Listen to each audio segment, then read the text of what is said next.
give us an idea about the opportunities for growth, consumption in the IP-delivered terrestrial feed of Bloomberg.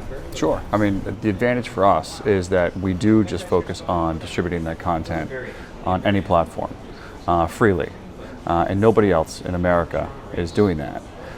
So as the consumption habits change from TV to, whether it's iPad on your desk or whether it's desktop video or however people are consuming their video, as that consumption changes, we like the position that we're in. And I think that when you look at the competitive landscape, many companies are protecting the way consumption habits have historically been. And in order to shift that and to distribute that content on the other platforms, is going to take a very large strategic decision internally. And some people are set up for it, some people are not. It's going to be really interesting, specifically like within the next 3 years, as to who's going to be able to make that adjustment.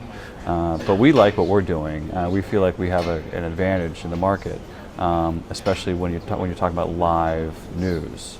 Live news is something that obviously has to be consumed live. If you're not watching it live, then you're falling behind. So that specific live news or live sports, that has to go. That has to be freely distributed before something that's taped, because that can just be VOD. That's our position. So tell us about the ad opportunity that's different from the satellite program versus the IP delivered, in terms of the kinds of ads, ad insertion, dynamic ad insertion, the opportunities for brands and monetization opportunities for you guys and for other broadcasters. Right. I mean, digitally, you definitely have that opportunity. Television is it's a different buy. It's a different buy, and that's, in my view, that's where the industry is struggling the most right now. I mean, there's all the data on digital, and there's some data on TV, but the addressable is obviously changing all of that. But when you're placing an ad, like on TV, you can buy a spot in a specific time, and you get a spot schedule, and that doesn't translate to digital. You're getting share of voice, you're getting impressions. So the purchasing of the advertising is different on the platforms, and until, in my view, until that's solved, you're never going to get to what's some people refer to as the holy grail of, I want to buy a spot here and have it run at the exact same time on any way it's consumed. I don't know if that particularly answers the question, but I feel like that's something that is really holding everybody back.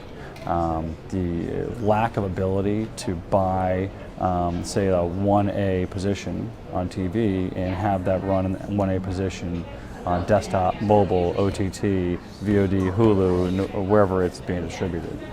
So Dave, is the problem the ad insertion technology, or is it the analytics and measurement? Both. I mean, the measurement doesn't exist. They're trying. Nielsen and ComScore are definitely racing. I haven't seen the new ComScore data yet, but tomorrow I should be looking at their cross measurement data.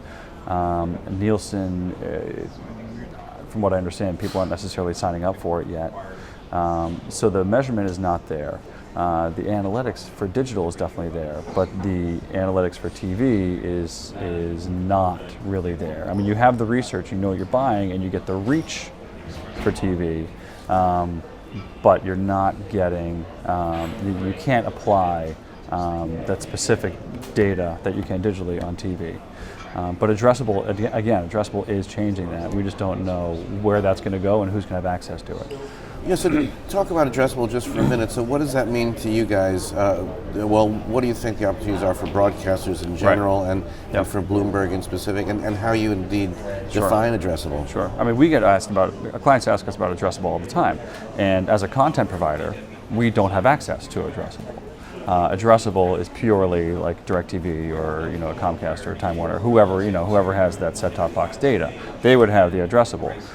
We, as a content provider, would have to partner with somebody like that in order to sell addressable TV. And I think that's totally possible, and something that people should definitely be doing. But right now, we just and again, that's also local inventory.